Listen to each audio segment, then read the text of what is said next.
our channel. Today Bible verse in Tamil.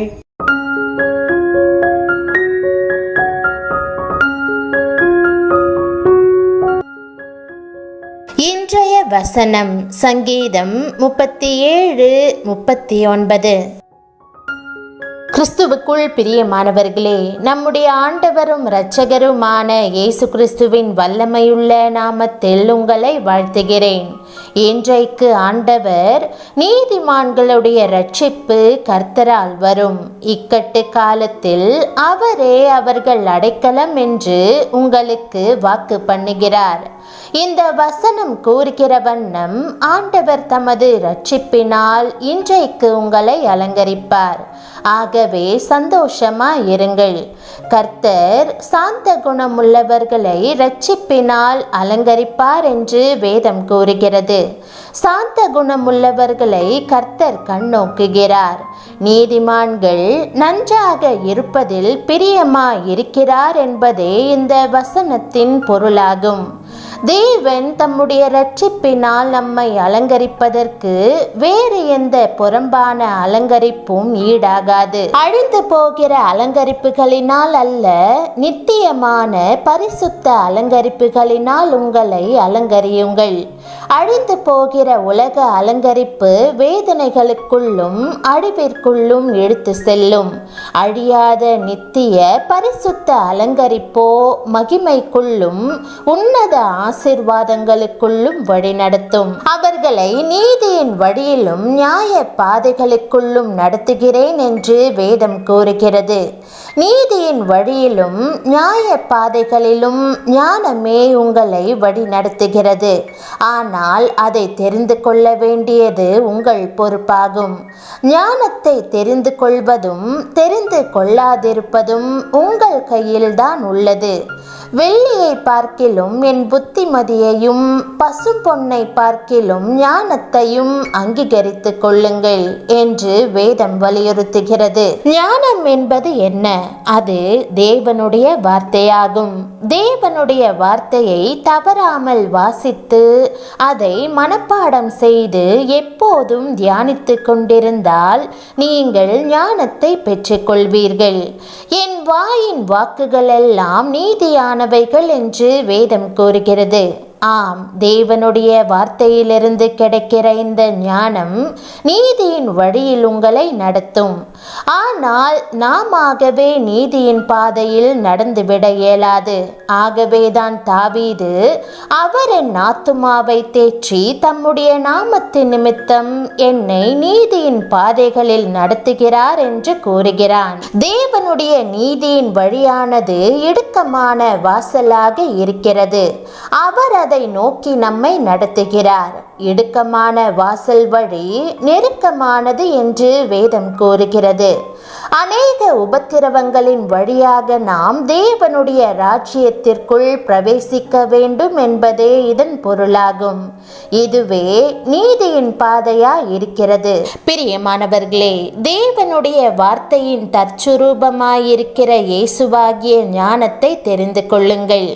ஆண்டவராகிய இயேசு இன்றைக்கு உங்களை அழைக்கிறார். நீங்கள் அவரிடம் வருவீர்களானால் பரிசுத்த ஆவியின் வல்லமையினால் உங்களை தமது சாயலாய் மாற்றுவார். இந்த உலகின் எந்த காரியத்தை காட்டிலும் அழகுள்ளதும் கனத்துக்குரியதுமான தம்முடைய சொந்த நீதியின் இரட்சிப்பின் வஸ்திரத்தினால் தேவன் நம்மை அலங்கரிக்கிறார். அவர்கள் கர்த்தர் தம்முடைய மகிமைக்கென்று நாட்டின நீதியின் விருட்சங்கள் எண்ணப்படுவார்கள் என்ற வசனம் ஆங்கில மொழிபெயர்ப்பில் நீதியின் கருவாலி மரங்கள் என்று எழுதப்பட்டுள்ளது. கர்வாலி மரம் பெரிய அடிப்பகுதியுடன் பார்க்க பிரம்மாண்டமாகவும் அழகாகவும் இருக்கும். நம்முடைய உண்மையின் நிமித்தம் நாம் நீதியின் பலனின் விசேஷித்த விருட்சங்களைப் போல இருப்போம் என்று ஆண்டவர் கூறுகிறார். நாம் நேர்மையாய் தேவனுடன் இணைந்து நிற்கும் போது மற்றவர்கள் நம்மை பார்த்து நாமும் நீதியுள்ளவர்களாய் நடந்து இவர்களைப் போல ஆசீர்வாதம் ஆசீர்வாதம் பெறலாம் என்று கூறுவார்கள். ஆண்டவர் நம்மை நினைக்கும் போது நமக்கு இந்த கனத்தை தருகிறார். உபத்திரவ காலங்களில் அவரே நமக்கு அரணிப்பான கோட்டையாக நின்று பிரச்சனைகளிலிருந்து நம்மை விடுவிக்கிறார். உத்தமமும் நியாயமுமே நம்மை விடுவிக்கும். இன்றைக்கு என் இரட்சிப்பை காண்பா என்று ஆண்டவர் கூறுகிறார்.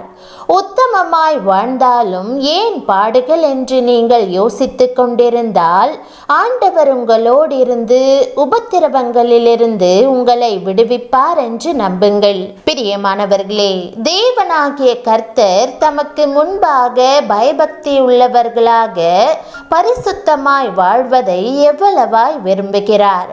அது நிமித்தம் நியாயம் நீதி நிறைந்து வாழ்கிறவர்களை அவர் கைவிடாமல் காக்கிறவராய் இருக்கிறார்.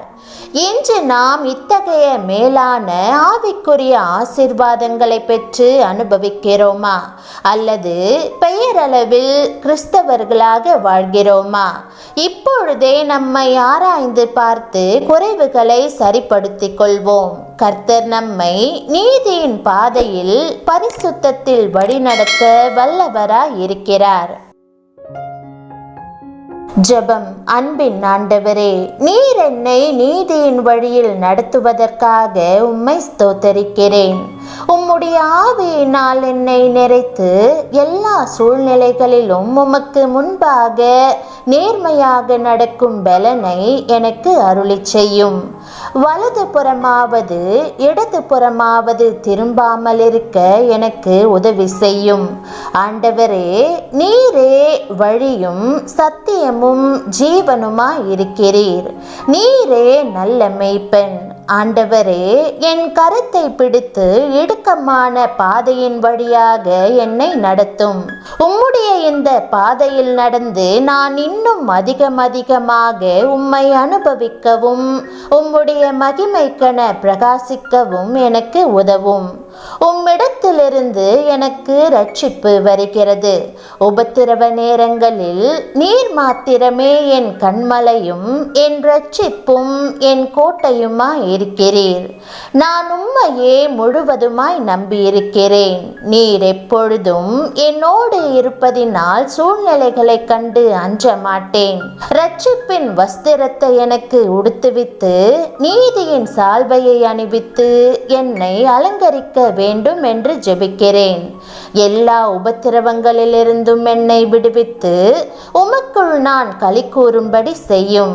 மற்றவர்களுக்கு நான் ஆசீர்வாதத்தின் வாய்க்காலாக விளங்கும்படி செய்து உம்முடைய நாமத்தை மகிமைப்படுத்துவீர் என்று விசுவாசிக்கிறேன்.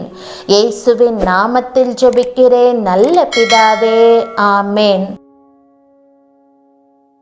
தேவனுடைய நாமம் மகிமைப்படுவதாக. ஆமேன்.